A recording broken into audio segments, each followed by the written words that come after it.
आज हम लोग बात करेंगे एक बहुत इम्पोर्टेंट इलेक्ट्रॉनिक कंपोनेंट्स जिसका कि ज़्यादातर यूज आजकल इलेक्ट्रिकल सर्किट्स में होता है, वो है इंटीग्रेटेड सर्किट, आईसी जिसको बोलते हैं। हम लोग आईसी जनरली देखते हैं कि जो भी इक्विपमेंट अप्लायंस या बड़े बड़े इलेक्ट्रॉनिक गैजेट्स होते हैं उसमें आईसीज लगे होते हैं। तो एक्चुअली में आईसीज होता क्या है, इसका फैब्रिकेशन मैन्युफैक्चरिंग कैसे होता है और इसका फंक्शन क्या है, क्यों सर्किट में हम लोग जनरली इसको लगाते हैं। तो सबसे पहले चलिए हम लोग चलते हैं कि लेसन में हम लोग को क्या पढ़ना है। इसका introduction, history, advantage, disadvantage, classification और फंक्शंस। पिछले क्लास में हमने बताया था एक्टिव और पैसिव कंपोनेंट्स के बारे में। तो इंटीग्रेटेड सर्किट आईसी भी जो है एक तरह का कंपोनेंट हम लोग मानते हैं इसको एक्टिव कंपोनेंट्स में। एक्टिव कंपोनेंट्स में क्या क्या आता है, जैसा कि डिस्कस हो चुका है, डायोड, ट्रांजिस्टर, रेक्टिफायर, ये सब एक्टिव कंपोनेंट्स हैं। तो उसी तरह से आईसी भी क्या है, यह भी एक इलेक्ट्रॉनिक सेमीकंडक्टर डिवाइस है। आप यहाँ पे देख लेंगे, यहाँ पे पैसिव कंपोनेंट्स लिखा हुआ, इसको ठीक कर लेंगे। यहाँ पे ये एक्टिव कंपोनेंट होगा, ये वाला, ये गलती से पैसिव लिखा गया है, तो इसको देख लेंगे, ये एक्टिव कंपोनेंट होगा। Has been manufactured in the surface of a thin substrate semiconductor material. जो इसका मैन्युफैक्चरिंग या फैब्रिकेशन यू कैन से, ये जो होता है एक पतला सबस्ट्रेट, एक सेमीकंडक्टर वो भी मटेरियल है, सिलिकॉन और जर्मेनियम का होता है, उस पे इसको मैन्युफैक्चर किया जाता है। और जैसा कि मैंने बताया कि ये ऑलमोस्ट सभी इलेक्ट्रॉनिक इक्विपमेंट्स में आजकल यूज़ होता है। इसके आने के बाद इलेक्ट्रॉनिक्स में एक ज़बरदस्त रिवॉल्यूशन आया है। पहले के ज़माने में, जैसा कि हिस्ट्री में आप देख रहे हैं कि वैक्यूम ट्यूब्स जो है इतना बड़ा होता था, इतने बड़े साइज़ का होता था कि उसको ऑक्यूपाई करना बहुत मुश्किल होता था। और एक एक इलेक्ट्रॉनिक सर्किट बहुत बड़े रूप में, बहुत ही लार्ज स्केल में, लार्ज स्केल मतलब बहुत बिग बनता था, बहुत बड़ा बनता था, तो उसको वो पोर्टेबल नहीं होता था और उसको यूज़ करना भी डिफ़िकल्ट होता था। उसमें बहुत सारे ड्रॉबैक फिर आए, उसका असेंबलिंग बहुत डिफ़िकल्ट था।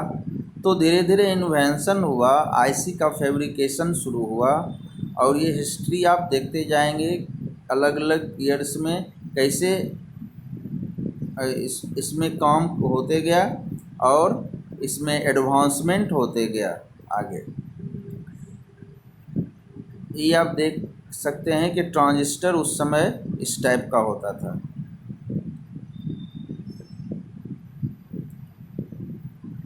फिर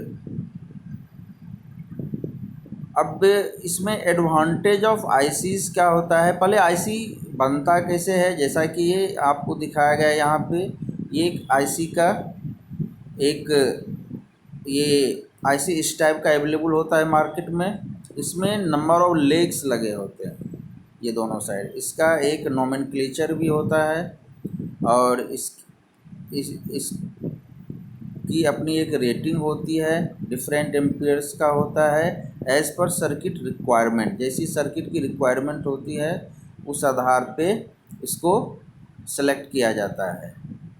तो इसमें नंबर ऑफ, जब इसका फैब्रिकेशन होता है, जो ट्रांजिस्टर जो एक्टिव कंपोनेंट्स हैं उसमें उसको नंबर ऑफ ट्रांजिस्टर्स को असेंबल्ड करके एक छोटे से चिप में लाया जाता है। उसको असेंबल करके जो अलग अलग फंक्शंस का होता है वो सबको असेंबल करके फैब्रिकेशन उसका किया जाता है एक स्मॉल चिप में, जिसको कि अभी मैंने बताया थिन सबस्ट्रेट पे, और इस ढंग से आईसी का फैब्रिकेशन होता है।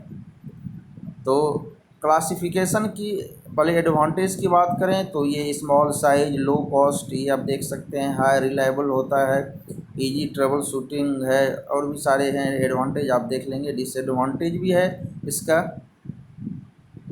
उसके बाद क्लासिफिकेशन ऑफ आईसीज में भी है, क्या इसको 3 तरह से क्लासिफाइड किया गया है, fabric on the basis of fabrication technique, chip size, applications. Fabrication के बेसिस पे 3 तरह का मोनोलिथिक, हाइब्रिड और मल्टीपल चिप, थिन और थिक, ये तीनों के बारे में अलग अलग दिया हुआ है, आप इसको देखिए। मेनली जो है on basis of chip size, chip के साइज़ के आधार पे इसको क्लासिफाइड किया गया है, SSI, MSI, LSI, VLSI, ULSI. ये क्या होता है एसएसआई, इसमें जैसे जैसे नंबर ऑफ़ ट्रांजिस्टर्स को हम लोग बढ़ाते जाते हैं उसमें स्केलिंग होते जाता है। पहले कम नंबर ऑफ़ ट्रांजिस्टर्स था, जैसे एसएसआई की बात करें तो उसमें लगभग 100 इलेक्ट्रॉनिक कंपोनेंट्स पर chip. Electronic components in the sense transistors और डायोड्स वगैरह को हम लोग इलेक्ट्रॉनिक कंपोनेंट्स एक चिप में लाते हैं, तो लगभग यह इसमें 100 आता था।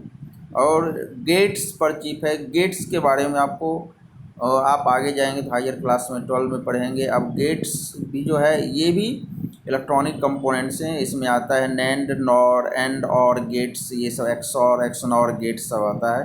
तो लगभग 3 to 30 गेट्स को असेंबल्ड करके एक चिप में बनाया जाता है, तो ये एसएसआई और एमएसआई कैटेगरी में आता है।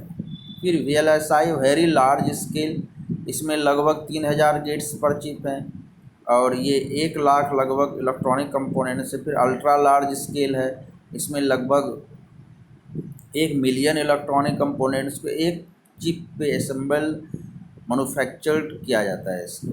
तो इस तरह से क्लासिफाइड इसको on the basis of chip size पे किया गया। फिर आगे है कि on the basis of applications, जैसे एनालॉग और डिजिटल 2 अलग ढंग के सर्किट्स होते हैं, तो उसमें कैसे इसका यूज़ होता है। तो दोनों के आधार पे एनालॉग में linear integrated circuits, analog circuits में कैसे यूज़ होता है वो इस कैटेगरी में आएगा, और डिजिटल सर्किट्स में जो आएगा वो इस कैटेगरी में आएगा। इस ढंग से ये आईसी का एक ब्रीफ इंट्रोडक्शन था। उसके बाद इस ढंग से आईसीज जब आप परचेज़ करते हैं तो उस पर मार्क क्या हो रहता है, लिखा रहता है LM, ये कुछ इस टाइप का। इसका मतलब शुरू का दो अल्फ़ाबेट वो प्रीफिक्स है, फिर डेजिग्नेटर का नाम है बीच वाले का, फिर सफिक्स N है, इस ढंग से। तो ये एक ब्रीफ इंट्रोडक्शन था आईसी का। हालांकि इसका वाइड एरिया बहुत वाइड है, जैसे जैसे आप हायर क्लास में जाएंगे तो आप इसको और भी डिटेल में पढ़ पाएंगे। ओके, कोई कन्फ्यूजन, डाउट हो तो आप हमसे संपर्क करें व्हाट्सएप पे।